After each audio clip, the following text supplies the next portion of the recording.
Students हम discuss करेंगे important news के बारे में। First news is regarding the NITI Aayog के पर्सपेक्टिव से है। स्टूडेंट्स जो नीति आयोग के सीईओ हैं उनके द्वारा एक स्टेटमेंट दिया गया है कि इंडिया के अंदर जो प्रेजेंट समय में जो बिलो द पॉवर्टी लाइन का जो पॉपुलेशन है, मीन्स जो पर्सन जो बीपीएल के अंदर आया करते थे उनका जो टोटल नंबर है वो लेस देन 5% है। कि उनका जो टोटल नंबर है वो लेस देन 5% है।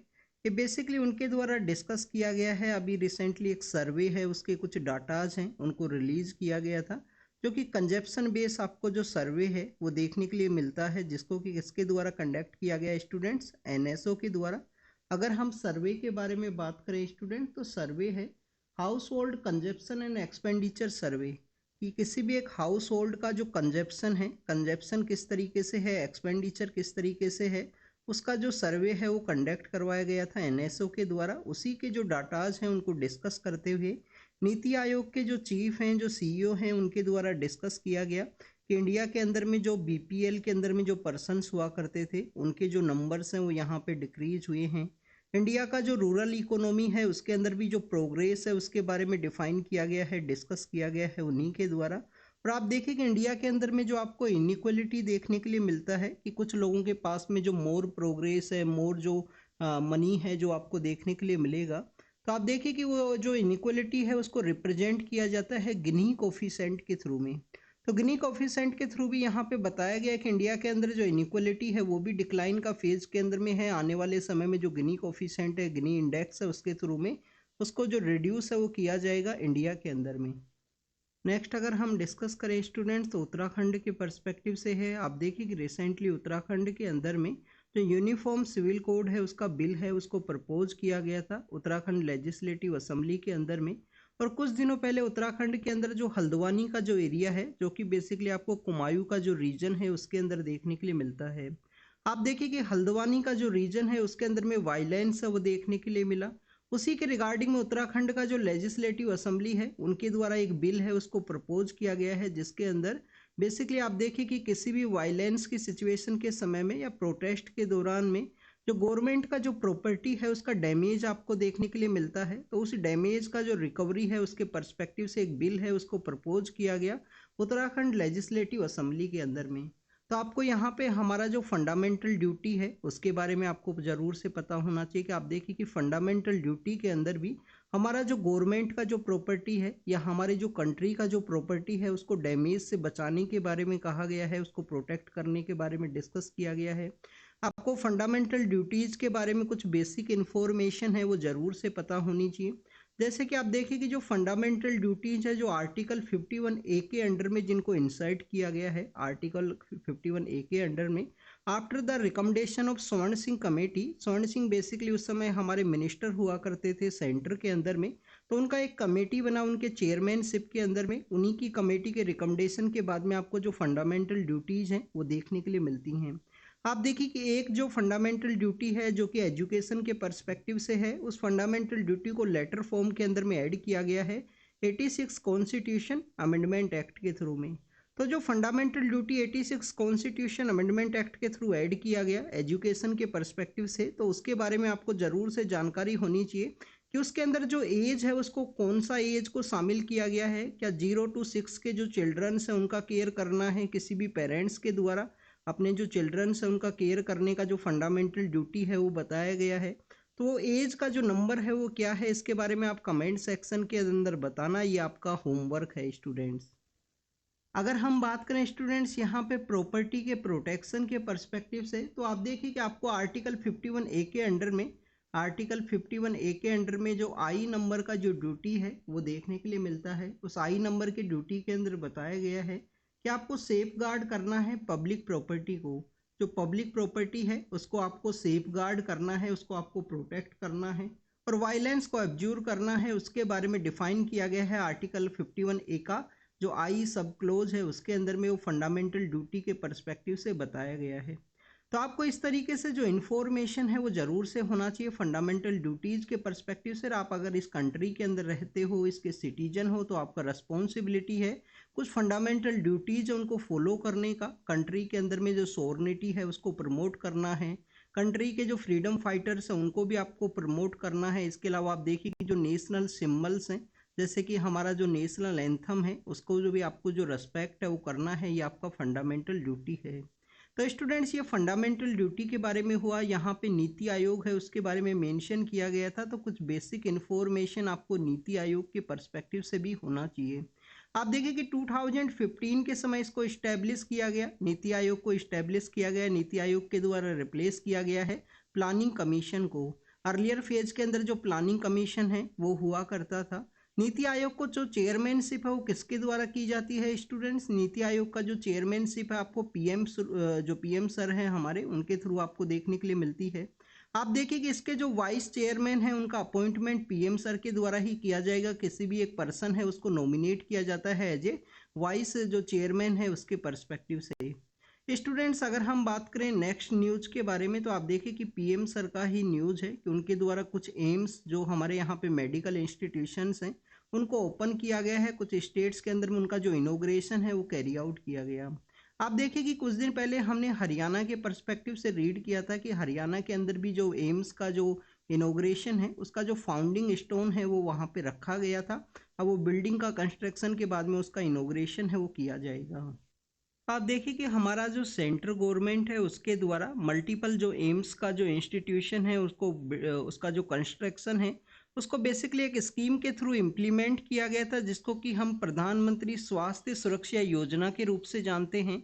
आप देखिए कि 2006 के समय इस स्कीम को चलाया गया था, प्रधानमंत्री स्वास्थ्य सुरक्षा योजना। उसका मेन मोटिव क्या था कि न्यू दिल्ली के अंदर जो हमारा एम्स का जो मेन इंस्टीट्यूशन एस्टेब्लिश है उसका जो बर्डन है उसको रिड्यूस करना है, और स्टेट्स के अंदर भी जो एम्स का जो बिल्डिंग है उसको ओपन करना है कि एक डेडिकेटेड जो surgeons and medical staff, medical practitioners का बिल्डिंग हो, जहाँ पे वेल डेडिकेटेड जो डॉक्टर्स हैं वो अवेलेबल हों, और जो सिटीजन्स हैं उनको यहाँ पे जो राइट टू हेल्थ है, बेसिकली जो हेल्थ का जो यहाँ पे जो भी सर्विस है उनको अवेलेबल हो उस स्टेट के अंदर में।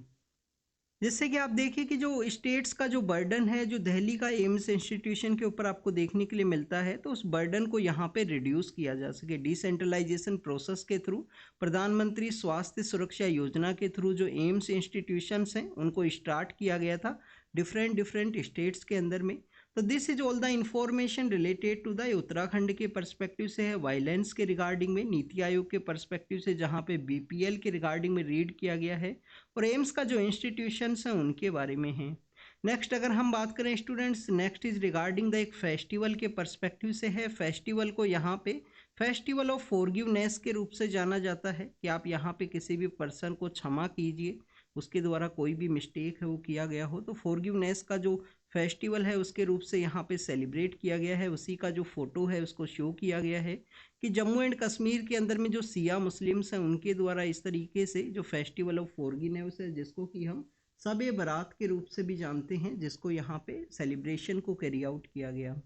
नेक्स्ट अगर हम बात करें अत्तुकल पोंगला के बारे में है, अत्तुकल पोंगला के बारे में है स्टूडेंट, तो आपको इसके बारे में भी जो बेसिक इन्फॉर्मेशन है वो ज़रूर से होना चाहिए।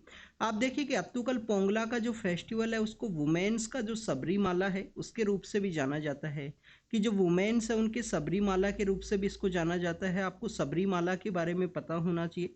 वैसे तो सुप्रीम कोर्ट के द्वारा जजमेंट दिया गया था 2018 के समय में, बट आप देखिए कि सबरीमाला के अंदर जो वुमेन्स हैं उनको अलाउ नहीं किया गया था, क्योंकि जो मेन डीटी हैं सबरीमाला टेम्पल के अंदर जो मेन डीटी हैं जिनको कि हम अयप्पा महाराज की वजह से जानते हैं, तो अयप्पा महाराज के द्वारा जो सेलिबेसी है उसको प्रैक्टिस किया गया था, ब्रह्मचर्य का जो पालन है वो उनके द्वारा किया गया था उनकी लाइफ टाइम के अंदर में।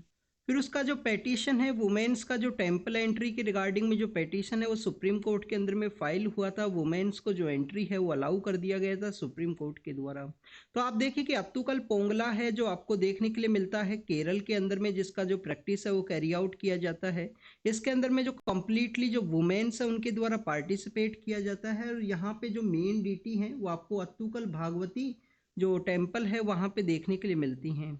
तो आप देखिए कि जो मेन डीटी हैं, जो मेन गोडेस हैं, उनको यहाँ पे वर्शिप किया जाता है। उन्हीं के रिगार्डिंग में जो फूड है उसको प्रिपेयर किया जाता है वुमेन्स के द्वारा, और जैगरी का जो इन्वॉल्वमेंट है वो आपको यहाँ पे देखने के लिए मिलता है फूड के अंदर में।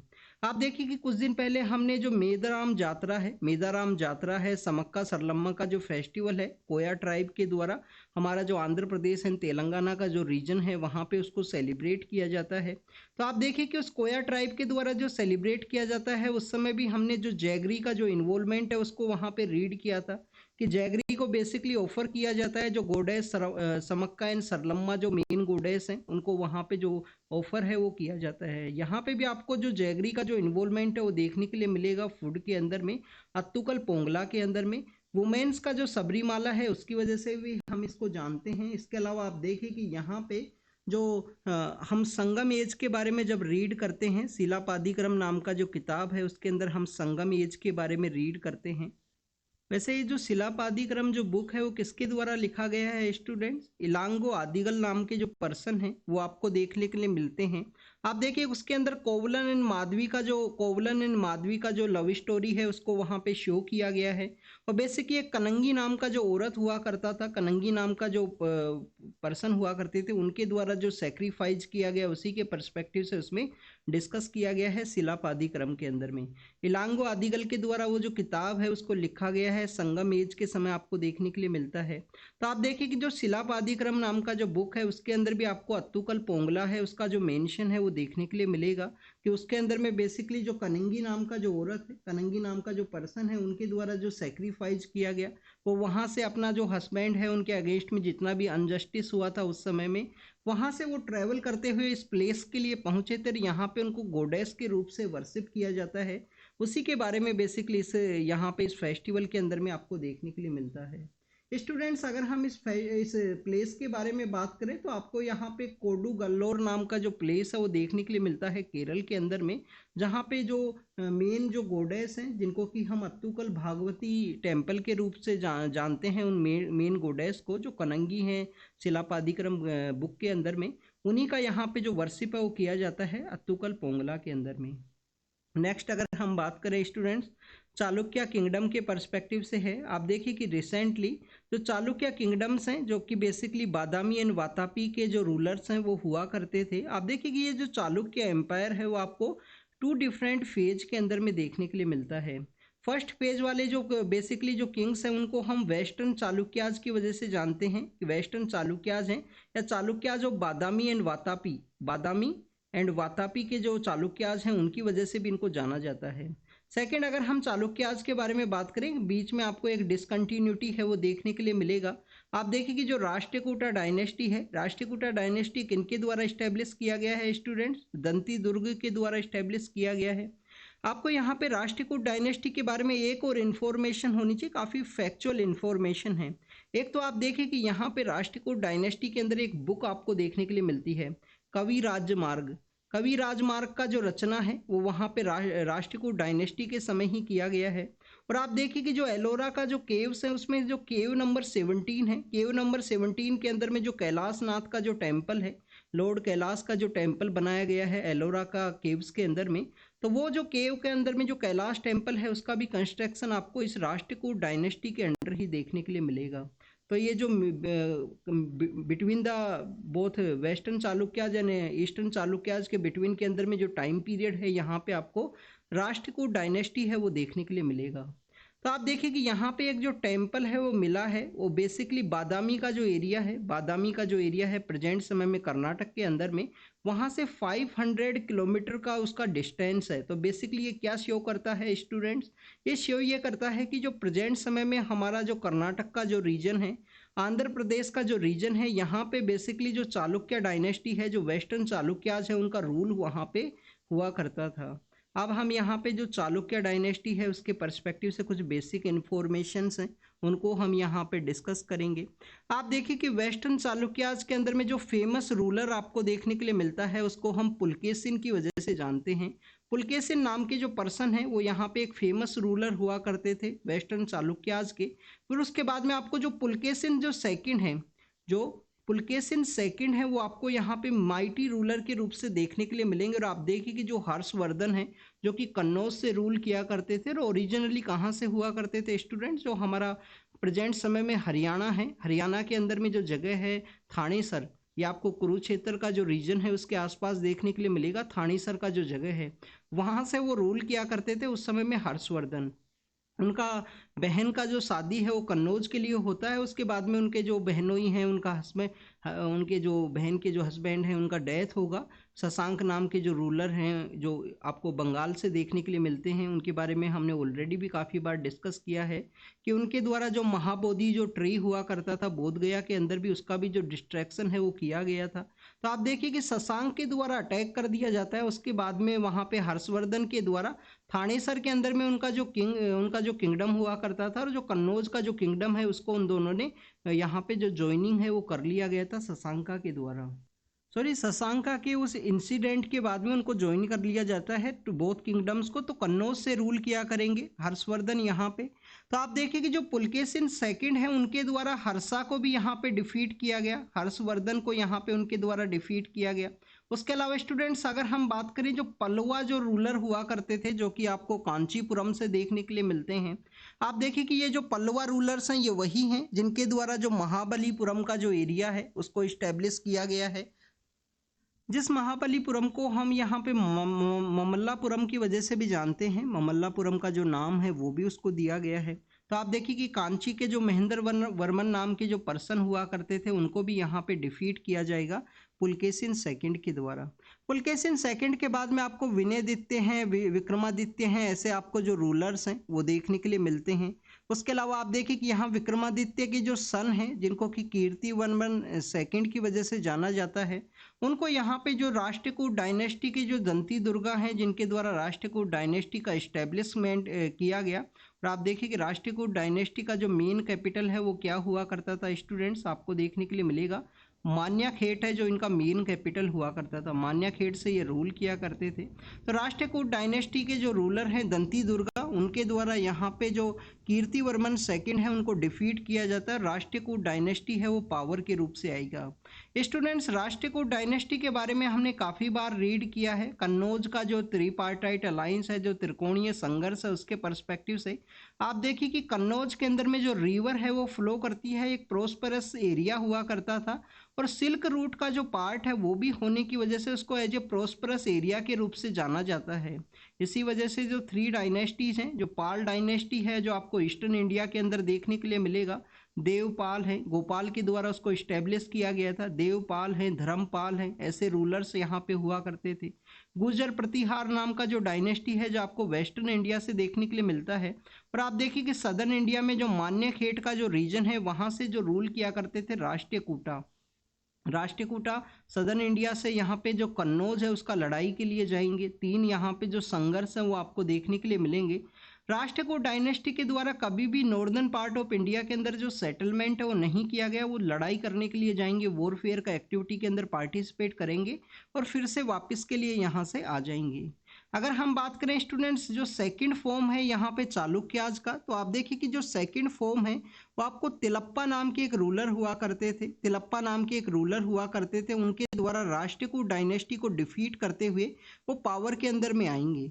तिलप्पा के द्वारा जो करका सेकंड है, जो राष्ट्रकूट डायनेस्टी के करका सेकंड नाम के रूलर हुआ करते थे, उनको वहां पे डिफीट किया जाएगा। और यहाँ पे आपको सेकंड जो चालुक्याज का जो ब्रांच है उसके अंदर में जो बिल्हाणा एंड विनयादित्य विज्ञानेश्वरा नाम के जो फेमस पोइट हैं वो आपको देखने के लिए मिलेंगे। आप देखिए कि उनके द्वारा मिताक्षरा नाम का जो किताब है, मिताक्षरा नाम का जो उनका जो रचना है वो आपको देखने के लिए मिलेगा। सेकंड अगर हम ब्रांच के बारे में बात करें तो ये बेसिकली रूल किया करते थे कल्याणी नाम का जो जगह है। तो यहाँ पे कल्याणी के जो चालुक्याज हैं उनकी वजह से भी इनको जानते हैं। और आप देखिए कि ये जब सेकंड जो ब्रांच है वो सोमेश्वरा फोर्थ नाम की एक लास्ट रूलर है, उनको बेसिकली जो देवगिरी का यादवा डायनेस्टी है उसके द्वारा डिफीट करते हुए वो पावर के अंदर में आते हैं। और आपको ये जो यादव डायनेस्टी है देवगिरी का, ये आपको बेसिकली आप देखिए कि जो कुतुबुद्दीन ऐबक हैं उनके समय, सॉरी कुतुबुद्दीन ऐबक नहीं, अलाउद्दीन खिलजी हैं, उनके समय भी आपको ये न्यूज़ के अंदर देखने के लिए मिलेगा कि देवगिरी के जो रूलर्स हैं उनका जो लेटर फॉर्म के अंदर जो देवगिरी है उसका नेम है वो चेंज कर दिया गया था दौलताबाद की वजह से। तो this is all the information related to the Chalukya जो डायनेस्टी है उसके पर्सपेक्टिव से हमने रीड किया।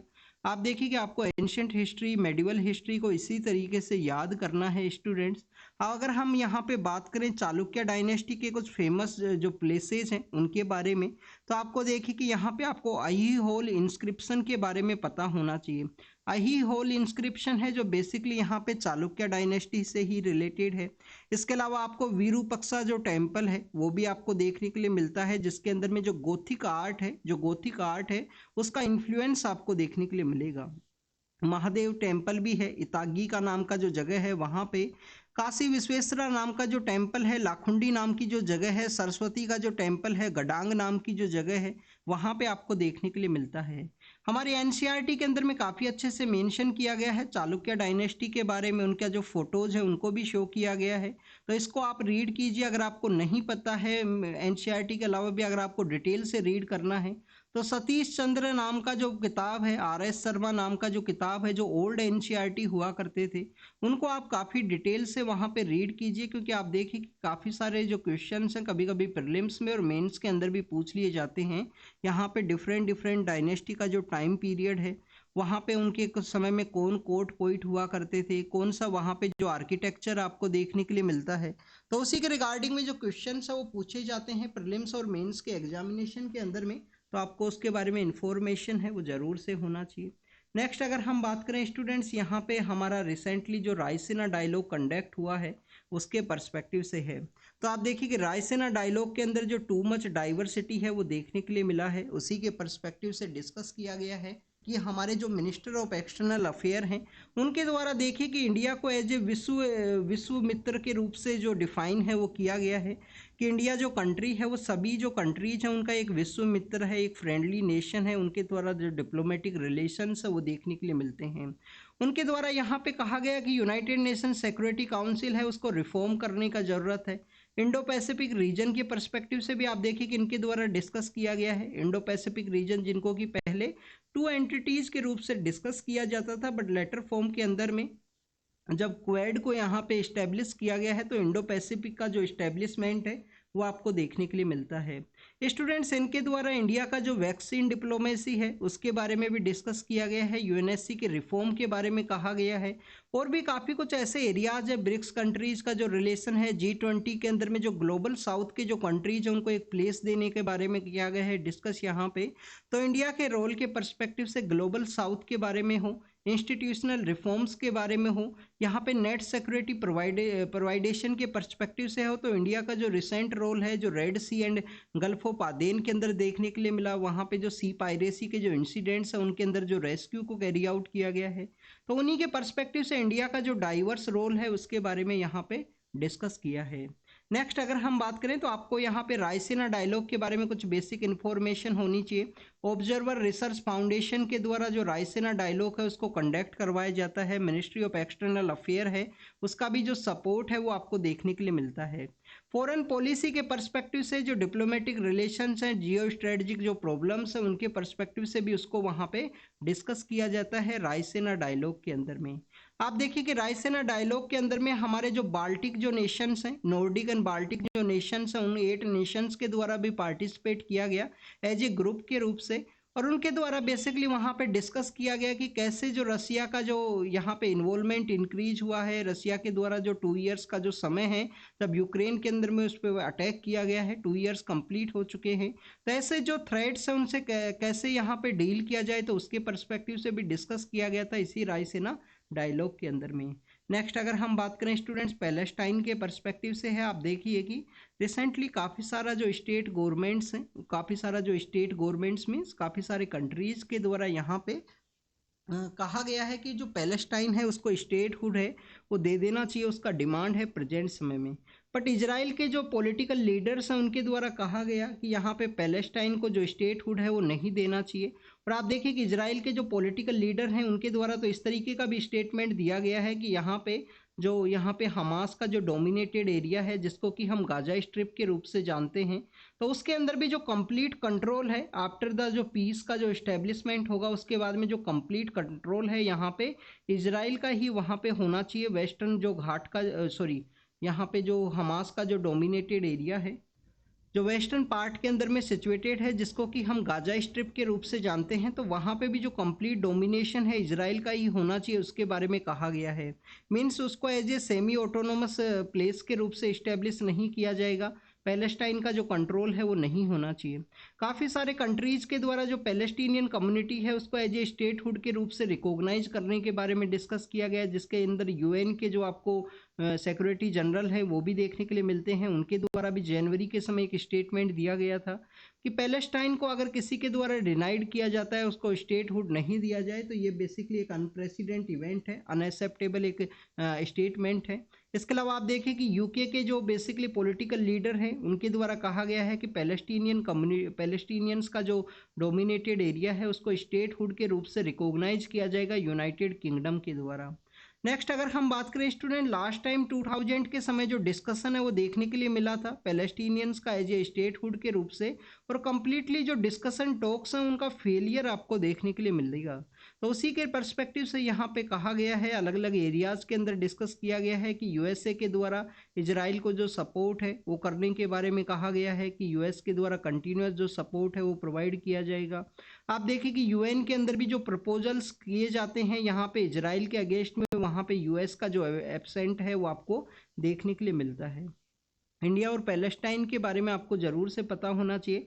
आप देखिए कि 1974 के समय इंडिया फर्स्ट यहाँ पे नॉन अरब कंट्री बनता है जिनके द्वारा जो पैलेस्टीनियन का जो पीएलओ नाम का जो ऑर्गेनाइजेशन हुआ करता था, पैलेस्टीनियन लिबरेशन ऑर्गेनाइजेशन, उसको रिकॉग्नाइज किया गया था इंडिया के द्वारा 1974 के समय में। और भी काफ़ी कुछ ऐसे एरियाज हैं जहाँ पे काफ़ी सारे प्रपोजल्स हैं, जैसे नॉन स्टेट के रूप से जो पैलेस्टीनियंस का जो फ्लैग है उसको यूएन का जो कैंपस है उसके अंदर इंस्टॉल करने के बारे में कहा गया हो, वहाँ पे भी इंडिया के द्वारा उस प्रपोजल को एंडोर्स किया गया था। यूनेस्को के अंदर में जो बेसिकली यहाँ पे जो पैलेस्टीनियंस है उनको ऐड करने के बारे में जो प्रपोजल हो, वहाँ पे भी इंडिया के द्वारा उसको एंडोर्स किया गया कि यहाँ पे जो पैलेस्टीनियन जो 2 स्टेट सॉल्यूशन है उसको प्रमोट करने का ज़रूरत है। नेक्स्ट अगर हम बात करें स्टूडेंट्स, यहाँ पे ही इसी डिस्कशन के अंदर में जो प्रेजेंट समय में जो पैलेस्टीनियन का जो यहाँ पे डिस्कशन है कि उनको स्टेटहुड दिया जाएगा, तो आप देखिए कि उसके कुछ कंसर्न्स है वो भी रेज हुए हैं। आप देखिए कि रिसेंटली जो तालिबान का जो डोमिनेटेड एरिया है वो क्या है, अफगानिस्तान है। तो अफगानिस्तान में आप देखिए कि जो कुछ जितना भी वहाँ पे परसेंटेज का एरिया हुआ करता था, वहाँ पे एक इलेक्टेड गवर्नमेंट आपको देखने के लिए मिलती थी।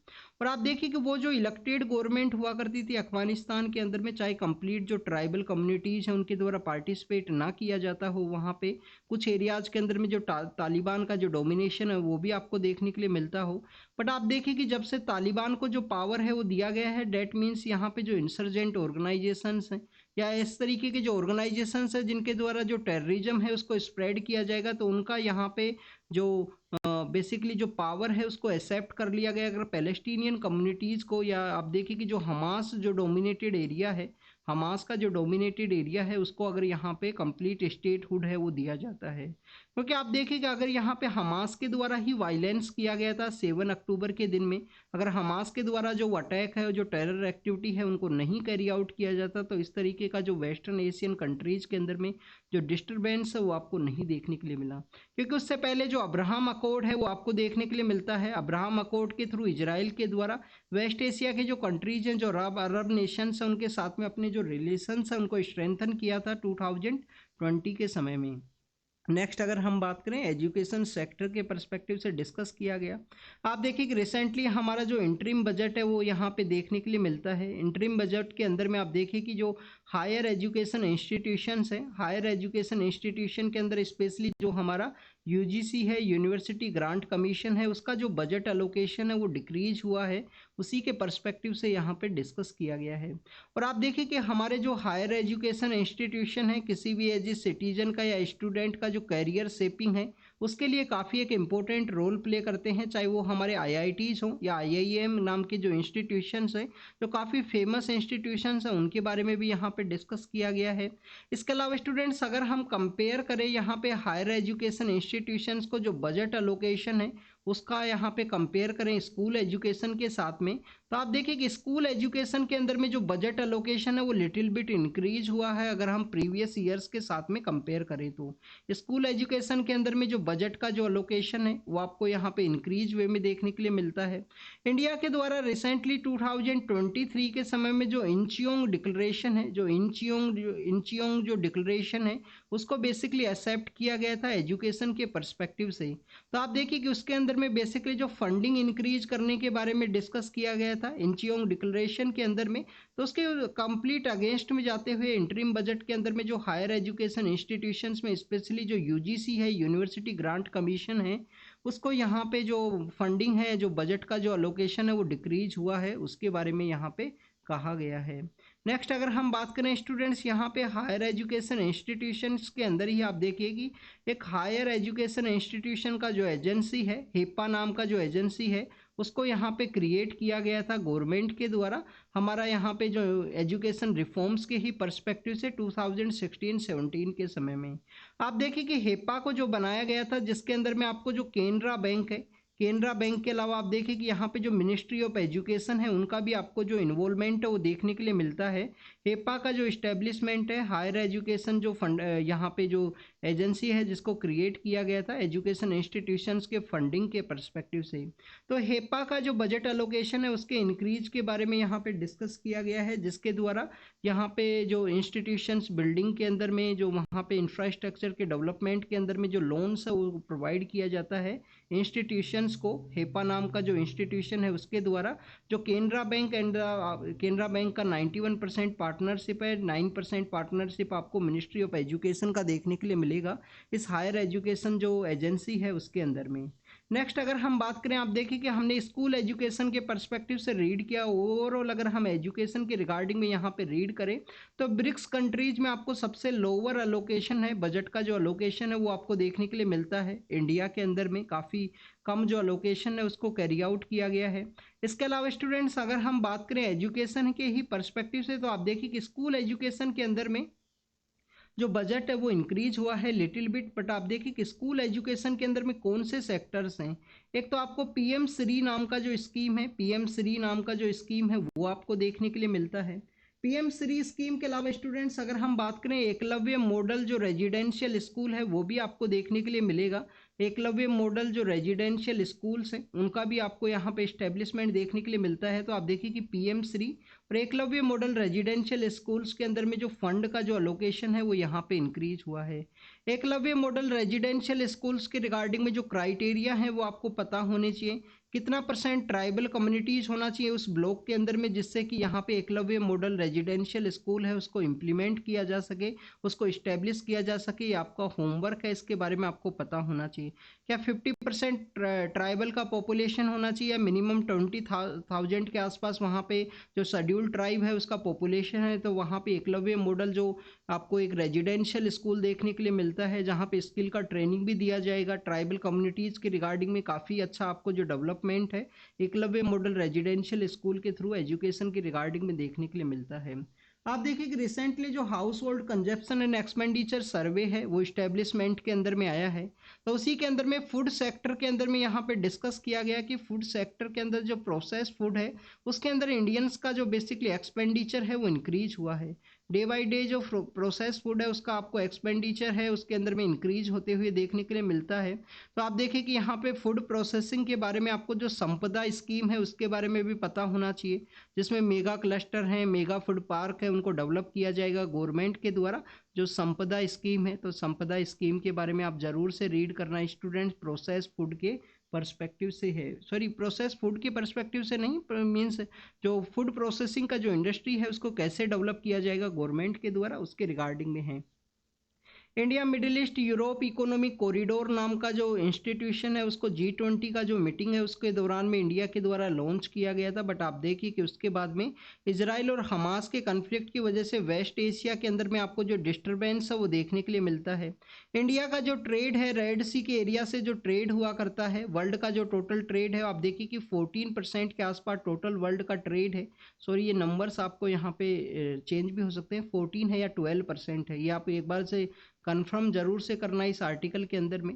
तो आप देखिए कि जो टोटल नंबर्स हैं वो यहाँ पे आपको टोटल वर्ल्ड का जो ट्रेड है 12 to 14% के आसपास देखने के लिए मिलता है, जो स्वेज कैनाल के थ्रू फ्लो करता है। और रेड सी की इस क्राइसिस की वजह से एक अल्टरनेटिव रूट है उसके बारे में डिस्कस किया गया है चाइना के द्वारा। चाइना यूरोप जो कॉरिडोर है उसको वहाँ पे प्रमोट किया गया। और आप देखिए कि India middle east Europe economic corridor जिसको G20 के समय में अनाउंस किया गया था, बट उसके जो एग्रीमेंट्स हैं, जो MOUs है, वो यहाँ पे अभी स्टिल जो साइनिंग है वो नहीं हुए हैं। स्टिल साइन ना होने की वजह से स्टूडेंट्स जो India middle east Europe economic corridor है वो एग्जिस्टेंस के अंदर नहीं आया है। और भी इसमें काफ़ी सारे कंसर्न्स हैं कि अगर यहाँ पे बेसिकली जो ओमान के थ्रू ये जो ट्रेड रूट है जिसको डेवलप किया जाना है, वहाँ पे आपको जो स्ट्रेट ऑफ हॉर्मूज है वो देखने के लिए मिलती है। तो आप देखिए कि स्टेट ऑफ हॉर्मूज के अंदर में यहाँ पे जो ईरान का जो डोमिनेशन है वो आपको देखने के लिए मिलता है। तो ईरान के द्वारा आने वाले समय में उसके अंदर जो इंटरफेरेंस है वो ना किया जाए, क्योंकि स्टेट ऑफ हॉर्मूज का वो एरिया है, हमारा जो मिडिल ईस्ट का जो पार्ट है उसके अंदर में आप देखिए कि जो अरेबियन पेनिनसुला है, एक से साइड में आपको स्टेट ऑफ हॉर्मूज देखने के लिए मिलता है, एक साइड में आपको यहाँ पे बेबल मंदाब नाम का जो स्ट्रेट है वो देखने के लिए मिलता है। तो स्ट्रेट ऑफ हॉर्मूज के एरिया के अंदर में ईरान के द्वारा ऑलरेडी भी पहले भी 2019 के समय काफ़ी सारे जो अटैक्स हैं वो किए गए थे वहाँ पे शिप्स के ऊपर में। तो आप देखिए कि वहाँ पे ये ईरान का जो डोमिनेशन है उससे भी हमको डाइवर्ट करना है, ईरान का जो अटैक्स है वो ना हो इस कॉरिडोर के ऊपर में। तो उसी के परस्पेक्टिव से डिस्कस किया गया कि अभी यहाँ पे एग्रीमेंट्स हैं वो साइन नहीं हुए हैं। आप देखिए कि ग्रीस के जो पॉलिटिकल लीडर इंडिया के विजिट के लिए आए थे उनके द्वारा भी कहा गया था कि इसको एग्जिस्टेंस में लाने का ज़रूरत है, जो कि ईस्टर्न पार्ट ऑफ मेडिटेरियन के अंदर में आपको देखने के लिए मिलता है, ग्रीस का जो कंट्री है। नेक्स्ट अगर हम बात करें रेलवे के पर्सपेक्टिव से है स्टूडेंट्स, तो आप देखिए कि रेलवे के द्वारा कुछ रिफॉर्म्स किए गए हैं बिल्डिंग के अंदर, उसका जो बॉडी है उसके अंदर में कुछ कर्टेन्स के रिगार्डिंग में है, एग्जाम के पर्पज से इम्पोर्टेंट नहीं है। रेलवे के बारे में आपको एक इन्फॉर्मेशन होनी चाहिए रेलवे बजट के पर्सपेक्टिव से। 1921 के समय जो रेलवे बजट है उसको सेपरेट किया गया था। एक एक्वर्थी कमेटी है, एक्वर्थी कमेटी है वो आपको देखने के लिए मिलती है। आप देखिए कि 2016 के समय जो बजट है उसको वहाँ पे ऐड कर दिया गया जनरल बजट के साथ ही रेलवे बजट को, क्योंकि अर्लियर समय में काफ़ी सारा अलायंस का जो गवर्नमेंट है वो आपको पावर के अंदर में देखने के लिए मिलता है, और जो पॉलिटिकल पार्टी अलायंस के अंदर में आया करती थी उनको रेलवे मिनिस्ट्री हो मैक्सिमम टाइम्स ऑफर की जाती थी, जिससे कि द्वारा उनके द्वारा जो सेपरेट बजट है उसको प्रपोज किया जा सके वहाँ पे पार्लियामेंट के अंदर में। तो बजट का जो मर्जर है वो आपको विवेक देबोराई कमेटी और काफ़ी सारा जो कमेटीज है उनका रिकमेंडेशन के थ्रू देखने के लिए मिलता है। आप देखिएगा फ्राइट ट्रेन का जो इंसिडेंट है वो सामने आया और बिना ड्राइवर का जो उसके थ्रू जो ट्रेन है वो चला गया है। बेसिकली जो ट्रेन है वो स्टार्ट का सिचुएशन के अंदर में था, और यहाँ पे जो जोग्राफी है, जो टेरेन है, इस तरीके से होने से हायर लैंड से लोअर लैंड की तरफ टेरेन होने की वजह से उसके द्वारा खुद ही काफ़ी सारा जो मूवमेंट है उसको कैरी आउट किया गया है। तो आपको यहाँ पे फ्लाइट्स के बारे में कुछ इन्फॉर्मेशन ज़रूर से होना चाहिए। विदाउट एनी कैजुअलिटी उस ट्रेन को स्टॉप भी कर लिया गया है स्टूडेंट्स पंजाब के अंदर कहीं स्टेशन पे। तो आप देखिए कि आपको फ्लाइट कॉरिडोर्स के बारे में एक जानकारी होना चाहिए। फ्लाइट का जो ट्रेन है मीन्स जो गुड्स को जो कैरी आउट करते हैं जिनमें पैसेंजर्स आपको नहीं देखने के लिए मिलते हैं। तो आप देखिए कि एक तो हमारे यहाँ पे ड्रॉबैक ये है कि सेपरेट रेलवे बजट हुआ करता था, और रेलवे यहाँ पे जो जो अलायंस का जो पॉलिटिकल पार्टी है उसी को रेलवे मिनिस्ट्री है वो दिया जाता था उस समय में।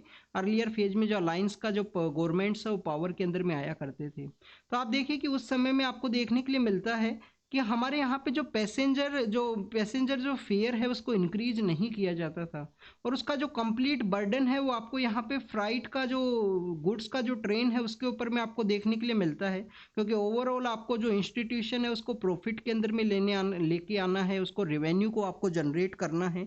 तो फ्राइट ट्रेन के अंदर में आपको हाईएस्ट जो फेयर है वो भी आपको देखने के लिए मिलता है। 2006 के समय हमारी गवर्नमेंट के द्वारा डेडिकेटेड जो फ्राइट कॉरिडोर है, डेडिकेटेड फ्राइट कॉरिडोर है उनको इस्टेब्लिश किया गया था। इसके रिगार्डिंग में एक इंस्टीट्यूशन है वो भी आपको देखने के लिए मिलता है। आप देखिए कि फ्राइट कॉरिडोर हमारे यहाँ पे वेस्टर्न फ्राइट कॉरिडोर है, ईस्टर्न फ्राइट कॉरिडोर है, वो आपको देखने के लिए मिलता है। आप देखिए एक एक यहाँ पे जो डंकुनी नाम की जो जगह है, वहाँ पे जो जेएनपीटी का जो पोर्ट है मुंबई के लिए, जेएनपीटी का जो पोर्ट है वहाँ तक ट्रेवल करता है। यहाँ पे आपको देखने के लिए मिलेगा दादरी नाम का जो जगह है, दादरी जो बेसिकली आप देखिए कि नोएडा के पास में है, दादरी से यहाँ पे कलकत्ता के रीजन तक ट्रेवल करता है ईस्टर्न फ्राइट कॉरिडोर। तो ऐसे आपको जो टू डिफरेंट जो फ्राइट कॉरिडोर्स हैं, और भी काफ़ी सारे फ्राइट कॉरिडोर हैं जिनको प्रपोज किया गया है, जिससे कि यहाँ पे जो हमारा गुड्स का जो मूवमेंट है वो विदाउट किसी भी रेस्ट्रिक्शन के थ्रू आपको ना देखने के लिए मिले। इन्हीं के रिगार्डिंग में जो सेपरेट ट्रैक्स हैं उनके बारे में भी डिस्कस किया जाता है समय समय पे। नेक्स्ट अगर हम बात करें फायर क्रैकर्स का एक फैक्ट्री है, उसके अंदर में ब्लास्ट हुआ कोसाम्बी के अंदर में, उत्तर प्रदेश के अंदर जो कोसाम्बी नाम की जो जगह है वहाँ पे ये जो ब्लास्ट है वो देखने के लिए मिलता है। तो आप देखिए कि पेट्रोलियम एक्सप्लोजिव सेफ्टी ऑर्गेनाइजेशन है, उसके बारे में हम रीड करते हैं, मिनिस्ट्री ऑफ कॉमर्स के अंदर में आपको देखने के लिए मिलता है। 1898 के समय इसका इस्टेब्लिशमेंट किया गया था और हेडक्वार्टर कहाँ है इसका, नागपुर के अंदर में है। तो आपको जो फायर क्रैकर्स का जो किसी भी फैक्ट्री के रिगार्डिंग में जो लाइसेंस है इसी ऑर्गेनाइजेशन के द्वारा बेसिकली ग्रांट किया जाता है, पेट्रोलियम एक्सप्लोजिव सेफ्टी ऑर्गेनाइजेशन के द्वारा। इसके अलावा आपको इस इंस्टीट्यूशन के बारे में पता होना चाहिए, ग्रीन क्रैकर्स के रिगार्डिंग में जो स्वास है, सफल है, स्टार नाम का जो ग्रीन क्रैकर्स है जिनको डेवलप किया गया था CSIR प्लस में नीरी के द्वारा, CSIR प्लस में नीरी के द्वारा उसको इस्टेब्लिश किया गया था। तो उसका भी जो अप्रूवल है इस पेट्रोलियम एक्सप्लोजिव सेफ्टी ऑर्गेनाइजेशन के द्वारा ही दिया गया था। नेक्स्ट अगर हम बात करें स्टूडेंट्स, अर्जेंटीना के जो पॉलिटिकल लीडर हैं वो बेसिकली यहाँ पे यूएस का जो विजिट है उसके लिए गए हैं, और उनके द्वारा जो ट्रंप का जो डोनाल्ड ट्रंप है फॉर्मर प्रेसिडेंट है यूएस के, उनका एक आपको स्लोगन देखने के लिए मिलता है कि make America great again, America को फिर से दोबारा से जो ग्रेट है वो बनाना है। तो उसी के रिगार्डिंग में यहाँ पे जो अर्जेंटीना के जो पॉलिटिकल लीडर हैं उनके द्वारा भी स्टेटमेंट दिया गया है कि अर्जेंटीना को फिर से हमें ग्रेट है वो यहाँ पे कंस्ट्रक्ट करना है, उसको मैन्युफैक्चर करना है उसी तरीके से। स्टूडेंट्स आपको यहाँ पे ब्रिक्स के रिगार्डिंग में एक इन्फॉर्मेशन होनी चाहिए कि ब्रिक्स को रिसेंटली एक्सपेंड किया गया था, ब्रिक्स के अंदर और भी जो काफ़ी सारी कंट्रीज है उनको ऐड किया गया। तो क्या अर्जेंटीना ही वो कंट्री है जिसको यहाँ पे एक्सपेंड किया गया था, बाद में उनके द्वारा न्यू पॉलिटिकल लीडर पावर में आने की वजह से 2024 के समय उनके द्वारा डिनाई कर दिया गया कि हमारे द्वारा जहाँ पे रसिया और चाइना जैसा जो कंट्रोल इकोनॉमी, कंट्रोल गवर्नमेंट आपको देखने के लिए मिलेगा, उन कंट्रीज़ के साथ में हम रिलेशन है उसको इस्टेब्लिश नहीं करेंगे। ये आपका होमवर्क है कमेंट सेक्शन के अंदर बताना। और आप देखिए कि एक स्पेशल जो टर्म है इनके द्वारा यूज किया गया था तो द हिंदू न्यूज़पेपर के अंदर उस समय में था। वो क्या स्पेशल टर्म है, कंट्रोल इकोनॉमीज के परस्पेक्टिव से अर्जेंटीना के जो पॉलिटिकल लीडर हैं उनके द्वारा यूज किया गया था या किसी दूसरे कंट्री के द्वारा जिनको ब्रिक्स का जो मेंबरशिप है वो दिया गया था। अर्जेंटीना का लोकेशन भी देख लेना अगर आपको समय मिले तो स्टूडेंट्स, जितना भी आपके पास समय हो गूगल जरूर से कर लेना। आईफल टावर कहाँ पे है, फ्रांस का कैपिटल पेरिस के अंदर में है, उसको रीओपन किया गया है, वर्कर्स के स्ट्राइक की वजह से उसको क्लोज कर दिया गया था। ब्राज़ील के पर्सपेक्टिव से है तो वहाँ पे भी जो प्रोटेस्ट का जो सिचुएशन है वो देखने के लिए मिला है, एग्जाम के पर्पज से इम्पोर्टेंट नहीं है। नेक्स्ट अगर हम बात करें स्टूडेंट्स, यहाँ पे बेलारूस के पर्सपेक्टिव से यूक्रेन का जो नाइबर कंट्री है वो आपको बेलारूस है वो देखने के लिए मिलता है। इसके अलावा स्टूडेंट्स यहाँ पे डोनाल्ड ट्रंप के द्वारा जो साउथ कैरोलिना का एरिया है वहाँ पे जो विक्ट्री है उनका हुआ है। आप देखिए कि उन्हीं का जो कैंडिडेट है, उनका जो साथ में जो साथी हैं, कलीग है प्रेसिडेंट का जो रेस के लिए निक्की हिले, उनका बेसिकली वो गवर्नर स्टेट हुआ करता था, उसके अंदर उनका डिफीट हुआ है। मरियम नवाज नाम के जो पॉलिटिकल लीडर हैं उनको यहाँ पे जो पंजाब के जो सीएम है उसके रूप से नॉमिनेट किया गया है पाकिस्तान के अंदर में। तो नॉमिनेशन प्रोसेस देखने के लिए मिला है। These are the different information जिनको वर्ल्ड के परस्पेक्टिव से हमने रीड किया। इसका अर्जेंटीना का लोकेशन आपको जरूर से देखना है और आपको जो लिथियम ट्राइंगल है उसके बारे में भी पता होना चाहिए। अर्जेंटीना है, बोलिविया है और चिली, ये तीन कंट्री हैं जो आपको देखने के लिए मिलते हैं लैटिन अमेरिका के अंदर में, यहाँ पे लिथियम ट्राइंगल के पर्सपेक्टिव से। अर्जेंटीना, बोलिविया एंड यहाँ पे चिली हैं। और आप देखिए कि हम यहाँ पे जो लिथियम है उसको व्हाइट गोल्ड की वजह से भी जानते हैं, व्हाइट गोल्ड की वजह से भी उसको जाना जाता है। तो this is all the information related to the today's newspaper. आप इसको रीड कीजिए, रिवाइज कीजिए, जो भी होमवर्क आपको दिया गया हो उसको यहाँ पे कमेंट सेक्शन के अंदर जरूर से बताइए। Thank you students, thank you very much.